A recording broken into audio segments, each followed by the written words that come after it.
અરવલ્લી જિલ્લા ભારતીય કિસાન સંઘ ગુજરાત પ્રદેશ દ્વારા શહીદ દિનની ઉજવણી કરવામાં આવી.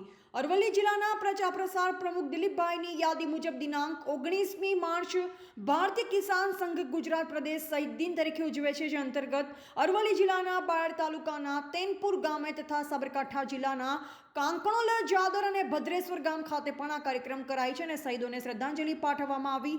આજે તેનપુર મુકામે અરવલ્લી જિલ્લાના 6 તાલુકાના સક્રિય કાર્યકર્તાના પ્રતિનિધિ સ્વરૂપે સૌ હાજર રહ્યા, જેમાં અરવલ્લી જિલ્લા પ્રભારી અને રાષ્ટ્રીય મહિલા સહસંયોજિકા કલ્પનાબેન પટેલ વિશેષ હાજર રહ્યા હતા તથા 6 તાલુકાના પ્રમુખ મંત્રીઓ અને સક્રિય હોદ્દેદાર તેમજ કાર્યકર્તાઓ હાજર રહ્યા હતા. રિપોર્ટર દિનેશ પટેલ, અરવલ્લી.